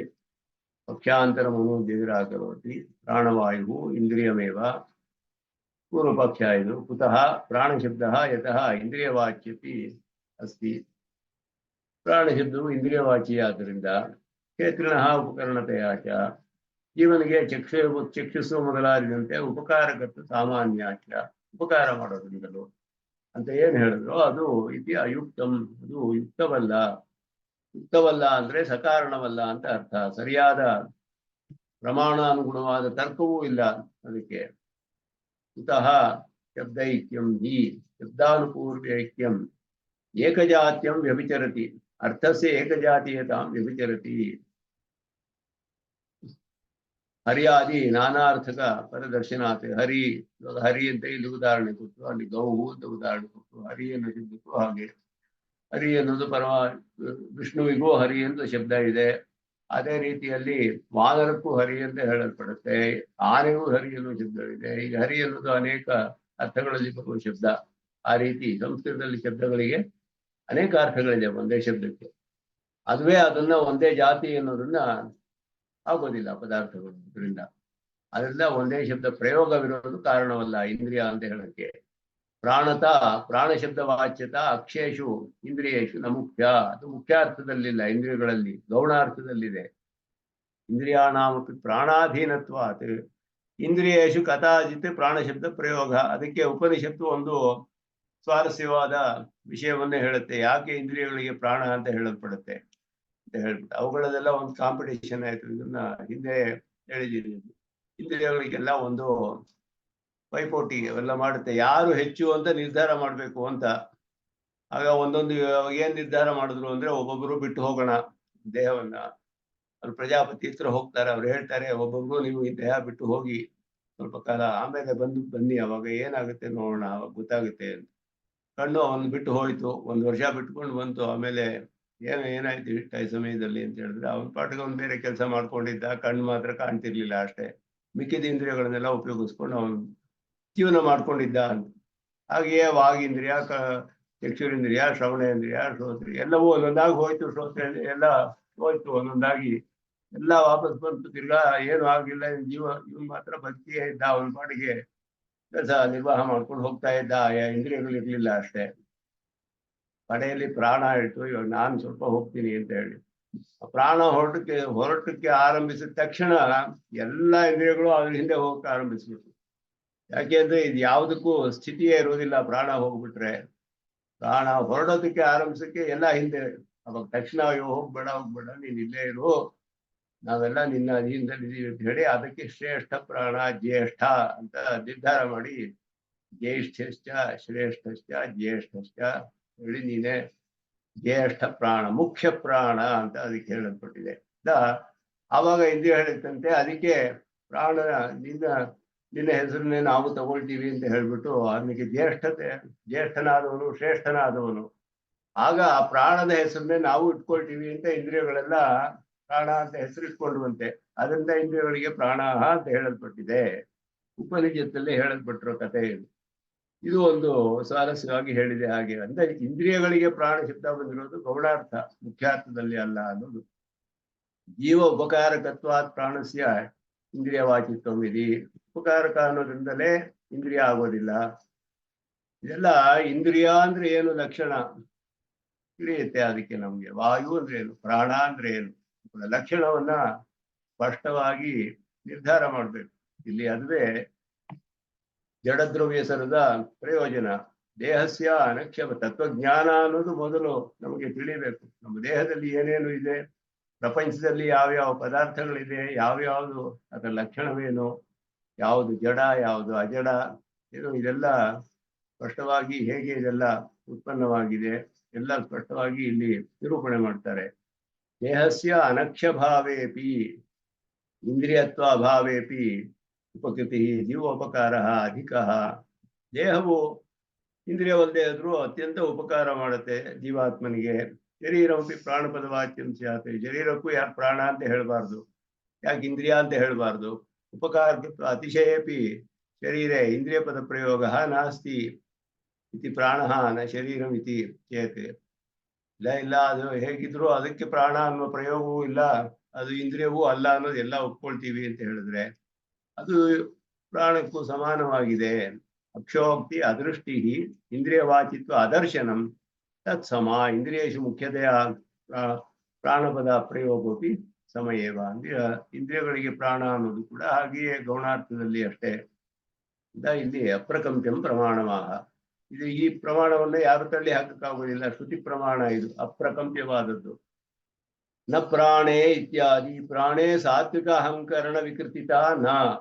ಕಾರ್ಯಕಾರಣ ಭಾವ ಇಟ್ಕೊಂಡ್ರೆ ಸ್ಪಷ್ಟವಾಗಿ ತಿಳಿದು ಬಿಡುತ್ತೆ ಯಾವ್ದು ಕಾರಣ ಯಾವ್ದು ಕಾರ್ಯ. ಅಂದ್ರೆ ಇಂದ್ರಿಯಗಳಿಗೆ ಸಾತ್ವಿಕ ಅಹಂಕಾರ ಕಾರಣ, ಪ್ರಾಣಕ್ಕೆ ಒಂದು ವಾಯು ವಿಶೇಷವಾದ್ದರಿಂದ ತಾಮಸ ಅಹಂಕಾರ ಕಾರಣ ಅಂತ ಕಾರ್ಯಕಾರಣ ಭಾವದಲ್ಲೂ ವ್ಯತ್ಯಾಸವಿದೆ. ಅದರಿಂದ ಅದು ಇಂದ್ರಿಯವಾಗೋದಿಲ್ಲ. ಸಾತ್ವಿಕ ಅಹಂಕಾರ ಪರಿಣಾಮ ರೂಪತಾ ಪ್ರಾಣೇ ನಾಸ್ತಿಯವ ಕಿಂತು ವಾಯು ವಿಶೇಷ ರೂಪತ್ವಾತ್ ಸ್ಪರ್ಶ ತನ್ಮಾತ್ರೋಪಾದಾನಕತ್ವಮೇವ. ಸ್ಪರ್ಶ ತನ್ಮಾತ್ರೆ ಉಪಾದಾನ ಕಾರಣ. ಇದಕ್ಕೆ ಸಮವನ್ನು ಹೇಳುವಾಗ ತಾಮಸ ಅಹಂಕಾರದಿಂದ ಮೊದಲು ಶಬ್ದ ತನ್ಮಾತ್ರೆ ಹುಟ್ಟುತ್ತೆ. ಅದರ ಒಂದು ಅವಸ್ಥಾ ವಿಶೇಷ ಶಬ್ದ ತನ್ಮಾತ್ರೆ. ಶಬ್ದ ತನ್ಮಾತ್ರೆಯಿಂದ ಆಕಾಶ, ಆಕಾಶದಿಂದ ಸ್ಪರ್ಶ ತನ್ಮಾತ್ರೆ, ಸ್ಪರ್ಶ ತನ್ಮಾತ್ರೆಯಿಂದ ವಾಯು. ಅದೆಲ್ಲ ಸ್ಪರ್ಶ ತನ್ಮಾತ್ರೆಯ ಉಪಾದಾನ ಕಾರಣ ನೇರವಾಗಿ ವಾಯುಗೆ. ಆ ಸ್ಪರ್ಶ ತನ್ಮಾತ್ರೆಗೆ ಆಕಾಶ, ಆಕಾಶಕ್ಕೆ ಶಬ್ದ ತನ್ಮಾತ್ರೆ, ಅದಕ್ಕೆ ತಾಮಸ ಅಹಂಕಾರ. ಈ ರೀತಿ ಅದರಲ್ಲಿ ಕ್ರಮ ತನ್ಮಾತ್ರೆ ಮತ್ತೆ ಪದಾರ್ಥ, ತನ್ಮಾತ್ರೆ ತತ್ವ, ಈ ರೀತಿ ಬರುತ್ತೆ. ತನ್ಮಾತ್ರೆ ಅನ್ನೋದು ಮಧ್ಯದ ಒಂದು ಅವಸ್ಥೆ. ತಾಮಸ ಅಹಂಕಾರಕ್ಕೂ ಆಕಾಶಕ್ಕೂ ಮಧ್ಯದ ಅವಸ್ಥೆಗೆ ತನ್ಮಾತ್ರೆ ಅಂತ ಹೆಸರು. ಮೊಸರು ಹೆಪ್ಪುಗಟ್ಟಿ ಇಟ್ರೆ, ಹಾಲು ಹೆಪ್ಪುಗಟ್ಟಿ ಇಟ್ರೆ ಮೊಸರಾಗೋದಕ್ಕೆ ಮೊಸರು ಇಲ್ಲ ಹಾಲು ಇಲ್ಲ, ಮಧ್ಯದ ಅವಸ್ಥೆ ಇದೆಯಲ್ಲ ಅದಕ್ಕೆ ತನ್ಮಾತ್ರೆ ಅಂತ ಹೆಸರು.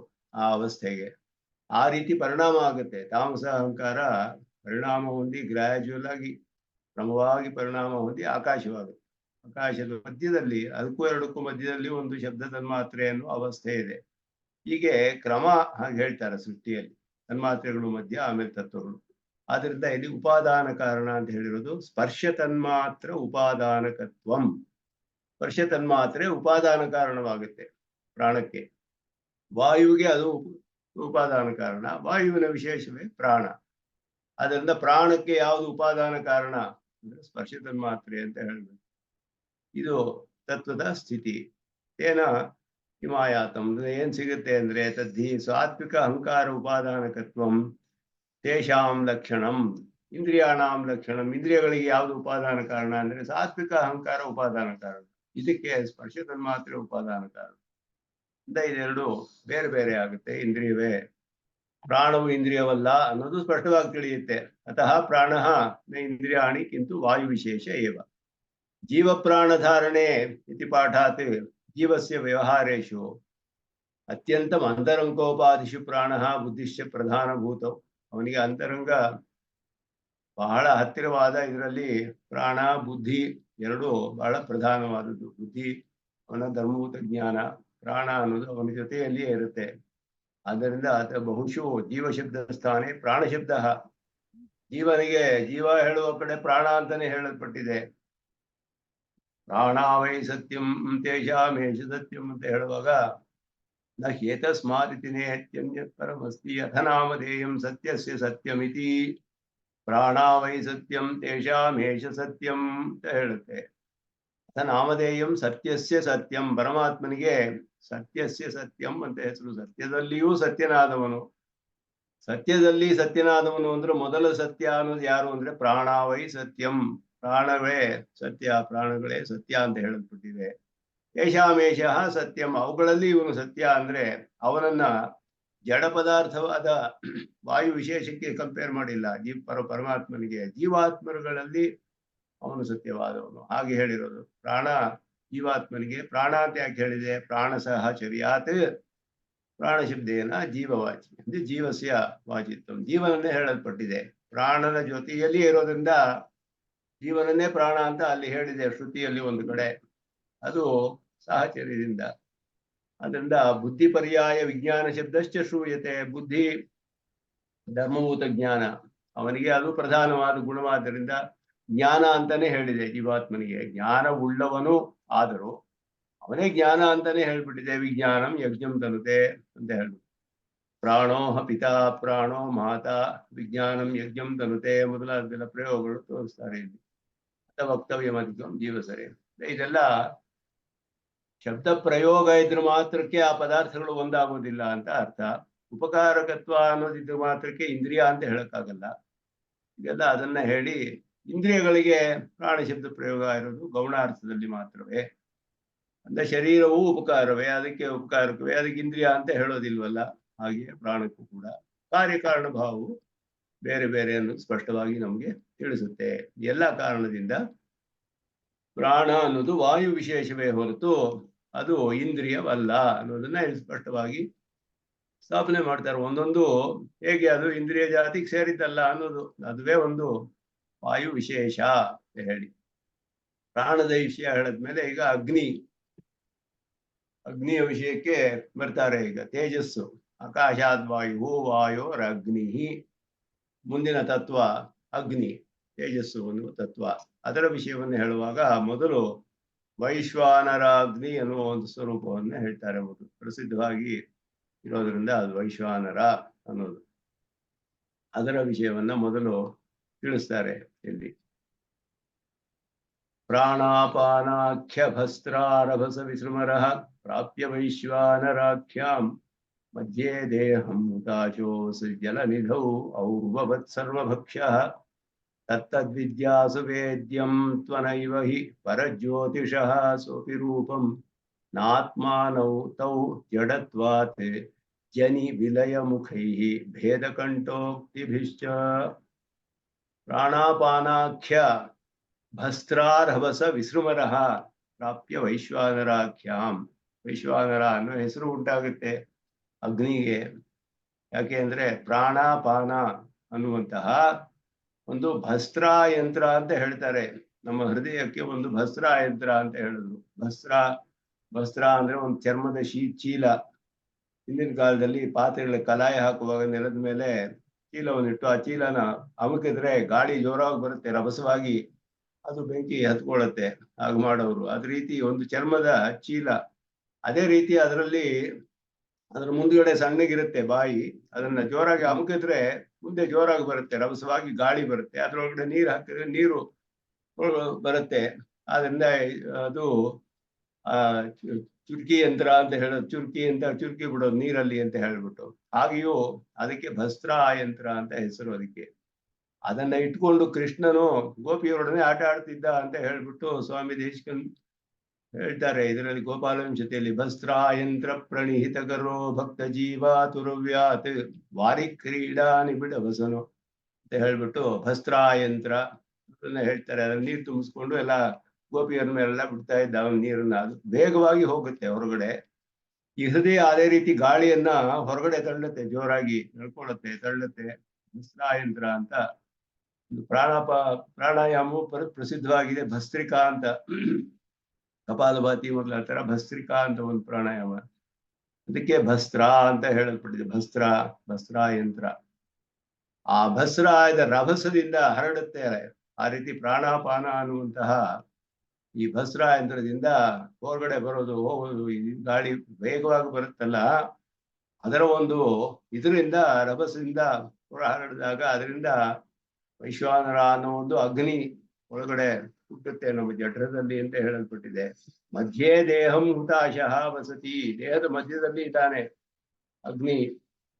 ಜಲನಿಧವು ಔರ್ವವತ್ ಸರ್ವಭಕ್ಷಃ, ಸಮುದ್ರದಲ್ಲಿ ಬಡವಾಗ್ನಿ ಅಂತ ಹೇಳ್ತಾರೆ. ಹಂಗೆ ಸಮುದ್ರದಲ್ಲಿ ಒಂದು ಬಡವಾಗ್ನಿ ಅನ್ನೋದಿದೆ ಅಂತ ಹೇಳಿ, ಆ ರೀತಿ ಸಮುದ್ರ ಮಧ್ಯದಲ್ಲಿ ಒಂದು ಅಗ್ನಿ ಹೇಗಿದೆಯೋ ಹಾಗೆ ನಮ್ಮ ಮಧ್ಯ ದೇಹದಲ್ಲಿ ಮಧ್ಯ ಒಂದು ಜಠರ ಅಗ್ನಿ ಇದೆ. ಜಾಠರ ಅಗ್ನಿ ಸರ್ವಭಕ್ಷ್ಯ, ಎಲ್ಲವನ್ನು ಜೀರ್ಣ ಮಾಡುತ್ತೆ, ಎಲ್ಲವನ್ನು ತಿನ್ನುತ್ತೆ.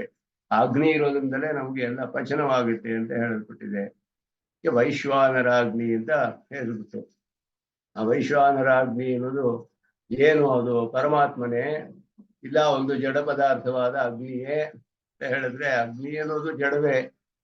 ವೈಶ್ವಾನರ ಅನ್ನೋದು ಅವನಿಗೆ ಅಂತರ್ಯಾಮಿಯಾದ ಪರಮಾತ್ಮನನ್ನು ಹಾಗೆ ಉಪಾಸನೆ ಮಾಡುವಾಗ ಅವನ್ನ ವೈಶ್ವಾನರ ವಿದ್ಯೆ, ಪ್ರಾಣವಿದ್ಯೆ ಎಲ್ಲ ಹೇಳಲ್ಪಟ್ಟಿದೆ. ಅದರಲ್ಲೆಲ್ಲ ಇದನ್ನ ಶರೀರವಾಗಿ ಉಳ್ಳ ಪರಮಾತ್ಮನ ಉಪಾಸನೆ ಹೇಳಿದೆ. ಅದರಿಂದ ಅದು ಬೇರೆ, ಇದು ಬೇರೆ ಅನ್ನೋದನ್ನೇ ಸ್ಪಷ್ಟವಾಗಿ ತಿಳಿಸ್ತಾರೆ. ತತ್ತದ್ವಿದ್ಯಾಸು ವೇದ್ಯಂ, ವೈಶ್ವಾನರ ವಿದ್ಯೆ ಮೊದಲಾದ ವಿದ್ಯೆಗಳಲ್ಲಿ ತಿಳಿದು ಬರುವಂತಹದ್ದು.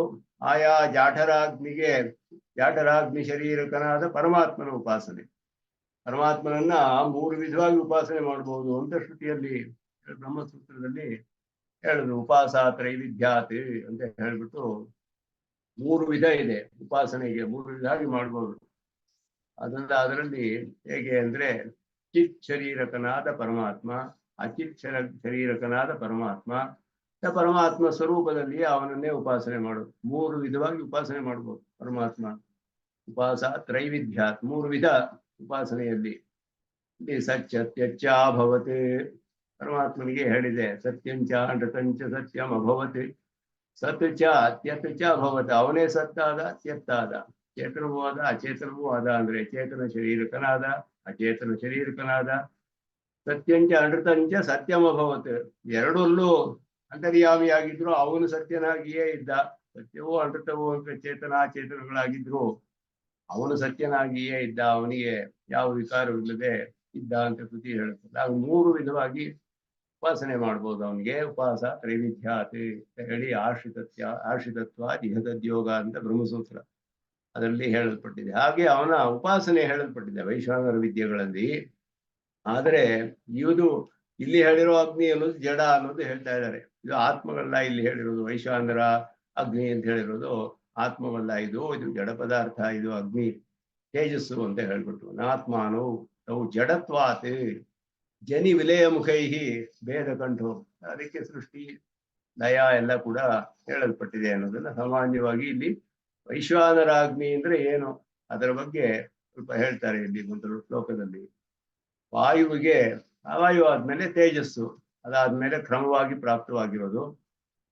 ವಾಯು ಪ್ರಾಣ ರೂಪದಿಂದ ಜೀವನಿಗೆ ಉಪಕಾರಕ ಅಂತ ಹೇಳ್ದಂಗೆ ತೇಜಸ್ಸು ಸಹ ಜೀವನಿಗೆ ಉಪಕಾರಕವಾಗಿದೆ ಅನ್ನೋದನ್ನ ಹೇಳ್ತಾರೆ. ಉಪಕಾರ ಮಾಡುತ್ತೆ ತೇಜಸ್ಸು, ತಿಂದಿದ್ದನ್ನೆಲ್ಲ ಜೀರ್ಣ ಮಾಡೋಕ್ಕೆ ಸಹಾಯ ಮಾಡುತ್ತೆ ಅವನಿಗೆ ಅಂತ ಹೇಳೋದು ತೇಜಸ್ಸು. ಪ್ರಾಣ ಹೇಗೆ ಇವನಿಗೆ ವಾಯು ಒಂದು ಪ್ರಾಣದ ಅವಸ್ಥೆಯನ್ನು ಹೊಂದಿ ಜೀವಾತ್ಮನ ಶರೀರ ಇಂದ್ರಿಯಗಳನ್ನ ಧರಿಸಕ್ಕೆ ಸಹಾಯ ಮಾಡುತ್ತೋ, ಹಾಗೆಯೇ ತೇಜಸ್ಸು ಕೂಡ ಜೀವಾತ್ಮನಿಗೆ ಅನೇಕ ಉಪಕಾರಗಳನ್ನು ಮಾಡುತ್ತೆ. ಅದರಲ್ಲಿ ಮೊದಲು ವೈಶ್ವಾನರ ಅನ್ನುವ ರೂಪವನ್ನು ಹೊಂದಿ ಜಾಠರಾಗ್ನಿ ಅಂತ ಇದೆ ಅಂತ ಹೇಳ್ತಾರೆ. ಹುತಾಶಃ ಪ್ರಾಣಾಪಾನಾಖ್ಯ ಭಸ್ರಾರಭಸ ವಿಸೃಮರಃ ವೈಶ್ವಾನರಾಖ್ಯಾಂ ಪ್ರಾಪ್ಯ ಜಲನಿಧೌ ಔರ್ವವತೆ ಸರ್ವಭಕ್ಷಃ ಮಧ್ಯೆ ದೇಹಂ ವಸತಿ, ದೇಹಸ್ಯ ಮಧ್ಯೆ ದೇಹಂ ಅಂತ ಅಲ್ಲಿ ಆ ರೀತಿ ಸಮಸ್ತ ಪದವಾಗಿ ಹಂಗಾಗಿದೆ. ಮಧ್ಯೆ ದೇಹಂ ವಸತಿ, ದೇಹದ ಮಧ್ಯದಲ್ಲಿ ಇರ್ತಾನೆ. ಅಗ್ನಿಯು ಹುತಾಶಃ, ಅಗ್ನಿಯು ಪ್ರಾಣಾಪಾನಾಖ್ಯ, ಪ್ರಾಣ ಮತ್ತು ಅಪಾನ ಎಂಬ ಹೆಸರಿನ ಭಸ್ತ್ರ ರಭಸ ವಿಸ್ಮರಃ. ಭಸ್ತ್ರ ಅಂದ್ರೆ ತಿಥಿ ಅಂತ ಕನ್ನಡದಲ್ಲಿ ಅದಕ್ಕೆ ಶಬ್ದ. ಈ ಶಬ್ದ ಎಲ್ಲ ಇವಾಗ ಯಾರು ಉಪಯೋಗಿಸದೇ ಇಲ್ಲ, ಅದನ್ನ ಸ್ವಾಮಿಗಳು ಉಪಯೋಗಿಸ್ತಾರೆ. ತಿಥಿ ಅಂದ್ರೆ ಭಸ್ತ್ರ ಎಂತಕ್ಕೆ ತಿಥಿ ಅಂತ ಹೆಸರು. ಅದಕ್ಕೆ ತಿಥಿಯ ರಭಸದಿಂದ ವಿಜೃಂಭಿಸುತ್ತಾ ವೈಶ್ವಾನರನು ಎಂಬ ಹೆಸರನ್ನು ಹೊಂದಿ ಸಮುದ್ರದಲ್ಲಿ ಬಡವಾಗ್ನಿಯಂತೆ ಎಲ್ಲವನ್ನು ಭಕ್ಷಿಸುತ್ತಾ ಶರೀರದ ಮಧ್ಯದಲ್ಲಿ ನೆಲೆಸಿದೆ ಈ ಅಗ್ನಿ ಅಂತ ಹೇಳೋದು. ತೇಜಸ್ಸು ಅನ್ನುವಂತಹ ಒಂದು ತತ್ವ ನಮ್ಮ ದೇಹದ ಮಧ್ಯದಲ್ಲಿ ಇದೆ. ಅದು ಸೋಪಿ ಅನೈವ ತದ್ವಿದ್ಯಾಸು ವೇದ್ಯಂ ಪರಜ್ಯೋತಿಷಃ ರೂಪಂ. ಪರಮಾತ್ಮನ ರೂಪವೇ ಅಂತ ಹೇಳಿದ್ರೆ ಅಂತರ್ಯಾಮಿ ಪರಮಾತ್ಮ ಆಗಿದ್ದಾನೆ, ಅದು ಶರೀರಕನಾದ ಪರಮಾತ್ಮ ಇದ್ದಾನೆ. ಅನೈವ ಅಂದ್ರೆ ಪ್ರಾಣದಂತೆ ಅಂತ. ಅನ ಅಂದ್ರೆ ಪ್ರಾಣ, ಪ್ರ ಅನ, ವ್ಯ ಅನ, ಬಿ ಅನ ವ್ಯಾನ ಆಗುತ್ತೆ, ಅಪ ಅನ ಅಪಾನ ಆಗುತ್ತೆ, ಉದ ಅನ ಉದಾನ ಆಗುತ್ತೆ. ಎಲ್ಲಕ್ಕೂ ಅನ ಅನ ಸೇರಿದೆ. ಅದೆಲ್ಲ ಪ್ರಾಣವೇ, ಪ್ರಾಣದ ವೃತ್ತಿ ವಿಶೇಷಗಳು. ಅನ ಅಂದ್ರೇನೆ ಜೀವಿಸೋದು, ಪ್ರಾಣಿಸೋದು ಅಂತ ಹೆಸರು ಅರ್ಥ. ವೈಶ್ವಾನರಾಗ್ನಿ ಸಹ ಪ್ರಾಣವಾಯುವಂತೆ, ಅನೈವ ಅಂದ್ರೆ ಪ್ರಾಣವಾಯುವಂತೆ ಅಂತಾನೆ ಅರ್ಥ. ಆಯಾ ವಿದ್ಯೆಗಳಲ್ಲಿ ವೈಶ್ವಾನರ ವಿದ್ಯೆ, ಪ್ರಾಣವಿದ್ಯೆ ಮೊದಲಾದವುಗಳಂತೆ ಉಪಾಸ್ಯವಾಗಿದ್ದುಕೊಂಡು ಪರಮಾತ್ಮನ ಒಂದು ರೂಪ ವಿಶೇಷವಾಗುತ್ತೆ. ಜಾಠರಾಗ್ನಿ ವೈಶ್ವಾನರ ಅಗ್ನಿಯನ್ನ ವೈಶ್ವಾನರ ಉಪಾಸನೆ ಮಾಡುವಾಗ ವೈಶ್ವಾನರ ಶರೀರಕನಾದ ಪರಮಾತ್ಮ ಅಂತ ಉಪಾಸನೆ ಮಾಡೋದು. ಬ್ರಹ್ಮವಿದ್ಯೆ ಹೇಳಲ್ಪಟ್ಟಿದೆ ಆ ರೀತಿ. ಪ್ರಾಣವಿದ್ಯೆ ಪ್ರಾಣ ವಿಶೇಷನ, ಪ್ರಾಣ ಶರೀರಕನಾದ ಪರಮಾತ್ಮನ ಹೇಳ್ಬೋದು. ಹಾಗೆ ಅಹಂ ವೈಶ್ವಾನರೋ ಭೂತ್ವ ಪ್ರಾಣಿನಾಂ ದೇಹಮಾಶ್ರಿತ ಪ್ರಾಣಾಪಾನ ಸಮಾಯುಕ್ತ ಪಚಾಮ್ಯನ್ನಂ ಚತುರ್ವಿಧಂ ಅಂತ ಗೀತೆಯಲ್ಲಿ ಹೇಳಿದಾಗೆ ಅದು ವೈಶ್ವಾನರನಾಗಿ ನಾನೇ ಇದ್ದೀನಿ ಅಂತ ಹೇಳ್ತಾನೆ. ಈ ಪ್ರಾಣ ಶಬ್ದ, ವೈಶ್ವಾನ ಶಬ್ದ ಇದೆಲ್ಲ ಪರಮಾತ್ಮನನ್ನ ಬೋಧಿಸುತ್ತೆ, ಹೇಳಲ್ಪಟ್ಟಿದೆ ಬ್ರಹ್ಮಸೂತ್ರದಲ್ಲಿಯೂ ಕೂಡ. ಪ್ರಾಣಾಧಿಕರಣ, ವೈಶ್ವನಾಧಿಕರಣ ಎಲ್ಲ ಉಪಾಸಾತ್ರೈವಿಧ್ಯ ನ್ಯಾಯದಿಂದ ಮೂರು ವಿಧವಾದ ಉಪಾಸನೆಯಿಂದ ಪ್ರಾಣ ವೈಶ್ವಾನರ ಅಗ್ನಿ ಶರೀರಕ ಪರಮಾತ್ಮನ ಉಪಾಸನೆ ಸಮಂಜಸವೇ ಆಗುತ್ತೆ. ಅದನ್ನ ಆಯಾ ಪದಾರ್ಥಗಳನ್ನು ಶರೀರವಾಗಿ ಉಳ್ಳ ಪರಮಾತ್ಮನ ಉಪಾಸನೆ ಮಾಡ್ಬೋದು, ಅದು ಬ್ರಹ್ಮವಿದ್ಯೆಯೇ.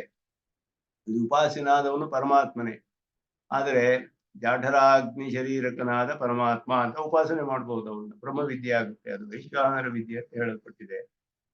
ಆದರೆ ಜಡತ್ವಾತೆ ಜನಿಬಲೆಯ ಮುಖೈಹಿ ಭೇದ ಕಂಠೋಕ್ತಿವಿಶ್ಚ ಅವನು ಆತ್ಮಾನವು. ಅದೇ ರೀತಿಯಲ್ಲಿ ಈ ಅಗ್ನಿ ಅನ್ನೋದು ಒಂದು ಜಡ ಪದಾರ್ಥ. ಅದು ಮೂಲ ಪ್ರಕೃತಿಯ ಅವಸ್ಥಾ ವಿಶೇಷ.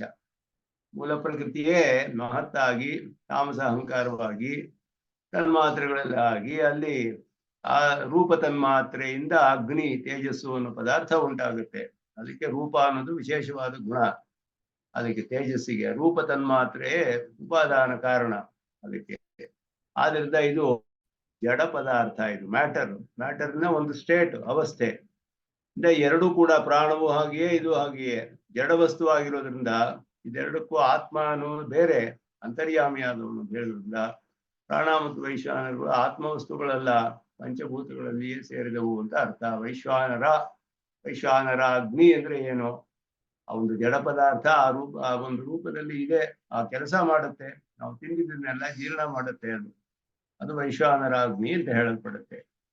ವೈಶ್ವಾನರ ಪರಮಾತ್ಮನಿಗೆ ಹೇಳಲ್ಪಟ್ಟಿದೆಯಲ್ಲ ಅಂದ್ರೆ ಅದು ಉಪಾಸನೆಯಲ್ಲಿ ಹೇಳಲ್ಪಟ್ಟಿರೋದು. ಆ ವೈಶ್ವಾನರ ಅಗ್ನಿ ಎನ್ನುವ ಜಡ ಪದಾರ್ಥಕ್ಕೆ ಅಂತರ್ಯಾಮಿಯಾದ ಪರಮಾತ್ಮನ ಉಪಾಸನೆ ಅಲ್ಲಿ ಹೇಳಿದೆ ಅಷ್ಟೇ ಹೊರತು ಇದು ಒಂದು ಜಡ ಪದಾರ್ಥವೂ ಇದೆ ಒಳಗಡೆ ದೇಹದಲ್ಲಿ. ಅಗ್ನಿ ಅನ್ನೋದು ವೈಶ್ವಾನರ ಅನ್ನುವ ಒಂದು ಅಗ್ನಿ ಇದೆ ಅನ್ನೋದನ್ನ, ಅದರ ವಿಶೇಷವನ್ನ ಹೇಳ್ತಾರೆ. ಅದು ಪ್ರಯೋಗಗಳು ಆಗಿರೋದ್ರಿಂದ ಆ ವಿಷಯವನ್ನು ಮೊದಲು ಸ್ಪಷ್ಟಪಡಿಸ್ತಾರೆ. ವೈಶ್ವಾನರ ಅಗ್ನಿ ಅಂದ್ರೆ ಏನು, ಅಗ್ನಿಯ ವಿಷಯದಲ್ಲಿ ಹೇಳುವಾಗ ಮೊದಲು ಪ್ರಸಿದ್ಧವಾದ ವೈಶ್ವಾನರ ಅಗ್ನಿ ವಿಷಯದಲ್ಲಿ ಹೇಳ್ತಾರೆ. ವಾಯು ನಿರೂಪಣಾನಂತರಂ ಅಗ್ನಿ ನಿರೂಪಣೆ ಕರ್ತವ್ಯೇ ಪ್ರಾಣ ವಿಚಾರ ಪ್ರಸಂಗಾತೆ ತತ್ತುಲ್ಯಸ್ಯ ಅಗ್ನೇಃ ಅಪಿ ಅವಸ್ಥಾ ವಿಶೇಷ ರೂಪಸ್ಯ ವೈಶ್ವಾನರ ಅಗ್ನೇಃ ಸ್ಮರಣಾತ್. ಪ್ರಾಣ ಅನ್ನೋದು ವಾಯುವಿನ ಅವಸ್ಥಾ ವಿಶೇಷ, ವೈಶ್ವಾನರ ಅಗ್ನಿಯು ತೇಜಸ್ಸಿನ ಒಂದು ಅವಸ್ಥಾ ವಿಶೇಷ. ಆದ್ದರಿಂದ ಅದನ್ನ ಸಂಗತವಾಗಿ ಬರುತ್ತೆ ಅಂತ ಇಲ್ಲಿ ಹೇಳಿದ್ದಾರೆ. ತದ್ವಿಚಾರ ಉಪಕ್ರಮೇಣ ಏವ ಅಗ್ನಿ ವಿಚಾರಂ ಉಪಕ್ರಮತೆ, ಅದರ ಬಗ್ಗೆ ಆರಂಭಿಸಿ ಅಗ್ನಿಯ ವಿಷಯವನ್ನು ಹೇಳ್ತಾರೆ ಇಲ್ಲಿ. ಪ್ರಾಣಾಪಾನ ಇತ್ಯಾದಿನ. ಪ್ರಾಣಾಪಾನಾಖ್ಯೋ ಯಃ ವಾಯುಪೂರಕ ಭಸ್ತ್ರಾಯಂತ್ರ ತುಲ್ಯ. ಗಾಳಿಯನ್ನು ತುಂಬಿಕೊಳ್ಳುತ್ತೆ ಆ ಚೀಲದಲ್ಲಿ ತುಂಬಿಸಿ ತಿರ್ಗಾ ಮತ್ತೆ ಹೊರಗಡೆ ಪ್ರೆಸ್ ಮಾಡಿದ್ರೆ ಜೋರಾಗಿ ಹೊರಗಡೆ ಹೋಗುತ್ತೆ ಅದು ಅಂಗಕ್ಕೆ. ಆ ರೀತಿ ಶ್ವಾಸೋಚ್ಛ್ವಾಸ ಯಂತ್ರ ಶರೀರಸ್ಥ ಯಸ್ಯ ತಸ್ಯ ಯಹ ರಭಸಃ ವೇಗಃ ತೇನ ವಿಸೃಮರಃ ಪ್ರಸರಣಶೀಲಃ ಹುತಾಶಃ. ಆ ಗಾಳಿ ಆ ವೇಗವಾಗಿ ಹೋಗೋದು ಬರುತ್ತಲ್ಲ ಗಾಳಿ, ಅದರ ವೇಗದಿಂದ ಈ ಅಗ್ನಿ ರಭಸವಾಗಿ ಜ್ವಲಿಸುತ್ತಂತೆ ಅದರಿಂದ ಅಂತ ಹೇಳ್ತಾರೆ ಇಲ್ಲಿ. ವೈಶ್ವಾನರಾಕ್ಷಾಂ ಅಂತ ಹೇಳುದು. ವೈಶ್ವಾನರ ಸಂಜ್ಞಾಂ ಪ್ರಾಪ್ಯ ಸರ್ವಭಕ್ಷ್ಯ ಭುಕ್ತಂ ಸರ್ವಂ ಜೀರ್ಣಯನ್ನೇ ಜಲನಿಧೌ ಸಮುದ್ರೇ ಔರ್ವವತೆ ಬಡವಾಕ್ಯ ಅಗ್ನಿರಿವ ಮಧ್ಯೆ ದೇಹಂ ವಸತಿ ಪ್ರಾಣಿನಾಂ ಶರೀರಾಂತಹ ಹುತಾಶಃ ಇತಿ ಕರ್ತೃವಾಚಕಂ. ಇರ್ತಾನೆ ಒಳಗಡೆ ಅಂತ ಅರ್ಥ. ವೈಶ್ವಾನರಾಗ್ನೇ ಪ್ರಾಣಾಪಾನಾಭ್ಯಾಂ ಪೋಷಣಾತ್ ತಯೋಃ ಭಸ್ತ್ರಾಯಂತ್ರತ್ವೇನ ರೂಪಣ. ಪ್ರಾಣಾಪಾನದಿಂದಲೇ ವೈಶ್ವಾನರಾಗ್ನಿಗೆ ಪೋಷಣೆ ಉಂಟಾಗುತ್ತೆ. ಉಸಿರಾಡದೆ ಹೋದ್ರೆ ಆಗೋದೇ ಇಲ್ಲ, ಆಮೇಲೆ ಬದುಕಿರೋಕೆ ಆಗೋದಿಲ್ಲ, ಇನ್ನು ತಿಂದಿರೋದ್ರಲ್ಲಿ ಜೀರ್ಣವಾಗುತ್ತೆ. ಎಲ್ಲ ಅಗ್ನಿ ವೈಶ್ವಾನರಾಗ್ನಿ ಚೆನ್ನಾಗಿ ಇರ್ಬೇಕಾದ್ರೆ ನಮ್ಮ ಪ್ರಾಣಾಪಾನ ಎಲ್ಲ ಚೆನ್ನಾಗಿ ಶುದ್ಧವಾಗಿ ಚೆನ್ನಾಗಿರ್ಬೇಕು ಅಂತ ಪ್ರಾಣಾಯಾಮ ಮಾಡೋದ್ರಿಂದ ಎಲ್ಲ ಪ್ರಯೋಜನವಾಗುತ್ತೆ ಅಂತ ಹೇಳ್ತಾರೆ. ಪ್ರಾಣಾಯಾಮದಿಂದ ಜೀರ್ಣಶಕ್ತಿ ಎಲ್ಲ ಚೆನ್ನಾಗಿರುತ್ತೆ. ವೈಶ್ವಾನರಾಗ್ನಿ ಚೆನ್ನಾಗಿ ಪೋಷಿಸಲ್ಪಡುತ್ತೆ ಅದರಿಂದ ಅಂತ ಹೇಳಲ್ಪಟ್ಟಿದೆ. ಅದು ಪರಮಾತ್ಮನಿಗೂ ಹೇಳಲ್ಪಟ್ಟಿದೆಯಲ್ಲ. ಅಹಂ ವೈಶ್ವಾನರೋ ಭೂತ್ವ ಪ್ರಾಣಿನಾಂ ದೇಹಮಾಸ್ಥಿತಃ ಪ್ರಾಣಾಪಾನ ಸಮಾಯುಕ್ತಃ ಪಚಾಮ್ಯನ್ನಂ ಚತುರ್ವಿಧಂ ವಚನಂ ಸ್ಮರ್ತವ್ಯಂ. ಪ್ರಾಣಸ್ಯ ವೈಶ್ವಾನರಸ್ಯ ಚ ವಿಶೇಷ ರೂಪಸ್ಯ ಪ್ರಾಣಿನಾಂ ಪೋಷಕತ್ವ ದರ್ಶನಂ ಇತರ ಭೂತಾನಾಮಪಿ ಉಪಲಕ್ಷಣಂ. ಎಲ್ಲವೂ ಹಂಗೆ ಪಂಚಭೂತಗಳಲ್ಲಿ ಎಲ್ಲವೂ ಕೂಡ ಪೋಷಕವಾಗುತ್ತೆ ಪ್ರಾಣಿಗಳಿಗೆ. ಅಂದ್ರೆ ಎಲ್ಲ ಪ್ರಾಣಿಗಳ ಜೀವಾತ್ಮ ದೇಹವಿರುವ ಜೀವಾತ್ಮಗಳಿಗೆಲ್ಲ ವಿಶೇಷವಾಗಿ ಎಲ್ಲವೂ ಉಪಕಾರಕವಾಗುತ್ತೆ. ಪಂಚಾನಿ ಭೂತಾನಿ ಪ್ರಾಣಿನಾಂ ಶರೀರೆ ವಿಶೇಷ ರೂಪೇಣ ಭಗವತ್ ಸಾನ್ನಿಧ್ಯ ಪ್ರಯೋಜಕಾನಿ ವರ್ತಂತೆ.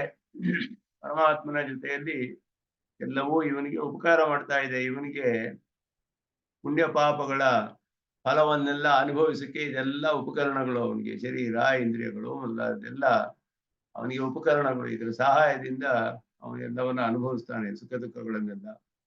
ಅದೇ ಧರ್ಮ ಸಾಧನವಾಗಿ ಮಾಡಿ ತನ್ನ ಮೋಕ್ಷವನ್ನು ಪಡೆದುಕೊಳ್ಳಬಹುದು.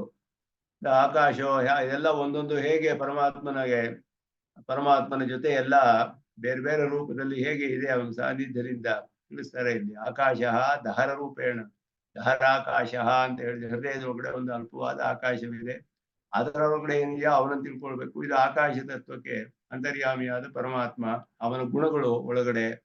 ವಾಯು ಪ್ರಾಣರೂಪೇಣ, ತೇಜ ವೈಶ್ವಾನರ ರೂಪೇಣ, ಆಪಃ ಶುಕ್ರ ರೂಪೇಣ, ಪೃಥಿವಿ ರಸರೂಪೇಣ ಚ ವರ್ತಂತೆ. ಇದೆಲ್ಲ ಬೇರೆ ಬೇರೆ ರೂಪದಲ್ಲಿ ಶರೀರದಲ್ಲಿ ಇರುತ್ತೆ.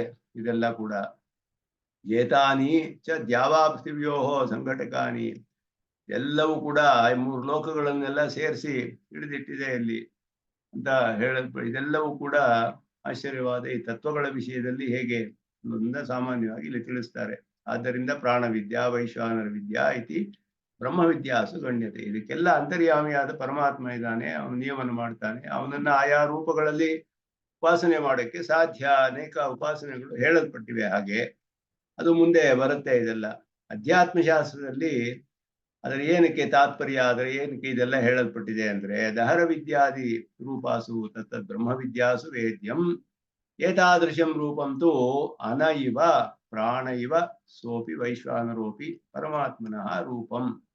ವೈಶ್ವಾನರ ಅಂದ್ರೆ ಹೇಳಿದ್ಯಲ್ಲ ಅಗ್ನಿ, ವೈಶ್ವಾನರ ಅಗ್ನಿ ಪ್ರಸಿದ್ಧವಾಗಿದೆಯಲ್ಲ. ಅಗ್ನಿ ಅನ್ನೋ ತತ್ವದಲ್ಲಿ ಹೇಳುವಾಗ ತೇಜಸ್ಸು ಅಂದ್ರೆ ಏನು, ಅಗ್ನಿ ಅನ್ನೋದು ಯಾವ ತತ್ವ, ಅದೇನು ಸ್ವರೂಪ. ವೈಶ್ವಾನರ ಅಗ್ನಿ ಪ್ರಸಿದ್ಧವಾಗಿದೆಯಲ್ಲ ಅದೇನು, ವೈಶ್ವಾನರ ಉಪಾಸನೆ ಹೇಳಿದೆಯಲ್ಲ ಅದಕ್ಕೂ ಇದಕ್ಕೂ ಏನು ಸಂಬಂಧ, ಇದೆಲ್ಲ ಸ್ಪಷ್ಟವಾಗಿ ತಿಳಿಸ್ತಾರೆ ಇಲ್ಲಿ. ವೈಶ್ವಾನರ ಉಪಾಸನೆ ಅನ್ನೋದು ವೈಶ್ವಾನರ ಅಗ್ನಿ ಎನ್ನುವ ಒಂದು ಅಚೇತನ ಪದಾರ್ಥದ ಶರೀರವಾಗಿ ಉಳ್ಳ ಪರಮಾತ್ಮನ ಉಪಾಸನೆ. ಆದ್ರಿಂದ ವೈಶ್ವಾನರ ಅಗ್ನಿ ಅನ್ನುವ ಒಂದು ಅಗ್ನಿಯ ಒಂದು ಅವಸ್ಥೆ ಶರೀರದೊಳಗಡೆ ಇದೆ. ಅದಕ್ಕೊಂದು ವಿಶೇಷವಾದ ಕಾರ್ಯ ಮಾಡುತ್ತೆ. ಅದು ತಿಂದಿದ್ದನ್ನೆಲ್ಲ ಅದು ಜೀರ್ಣಿಸಕ್ಕೆ ಸಹಾಯ ಮಾಡುತ್ತೆ. ಅದು ಶರೀರದೊಳಗಡೆ ಜೀವಾತ್ಮನಿಗೆ ಉಪಕಾರ ಮಾಡುತ್ತೆ. ಆ ರೀತಿ ಎಲ್ಲ ಪಂಚತತ್ವಗಳು ಉಪಕಾರ ಮಾಡೋದು. ಅಗ್ನಿಯ ಒಂದು ಅವಸ್ಥಾ ವಿಶೇಷವು ಹಾಗೆಯೇ ನಮ್ಮ ದೇಹದೊಳಗಡೆ ಇದೆ ಅಂತ ಹೇಳಲ್ಪಟ್ಟಿದೆ. ಅದು ಅವೈಶ್ವಾನರ ಅನ್ನೋದು ಅದು ಪರಮಾತ್ಮನ ರೂಪ ಅಂತ ಹೇಳಿದೆಯಲ್ಲ, ಅಂದ್ರೆ ಅದರ ಶರೀರಕನಾದ ಪರಮಾತ್ಮ ಉಪಾಸನೆಯು ಹೇಳಲ್ಪಟ್ಟಿದೆ ಅಧ್ಯಾತ್ಮ ಶಾಸ್ತ್ರದಲ್ಲಿ. ಆದರೆ ಪರಮಾತ್ಮನೇ ಬೇರೆ, ಈ ಅಗ್ನಿಯೇ ಬೇರೆ. ಅಗ್ನಿ ಅನ್ನೋದು ಒಂದು ಅಚೇತನ ಪದಾರ್ಥವೂ ಇದೆ, ಅದು ಆತ್ಮವಲ್ಲ.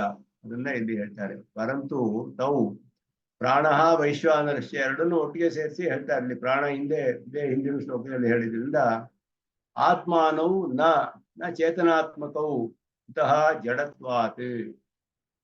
ಪಂಚಭೂತಾನಿ ಜಡರೂಪಾಣಿ, ಎಲ್ಲ ಜಡ ಪದಾರ್ಥಗಳು, ಇನರ್ಟ್ ಜ್ಞಾನವಿಲ್ಲದ ಪದಾರ್ಥಗಳು, ಅದೆಲ್ಲ ಜಡ.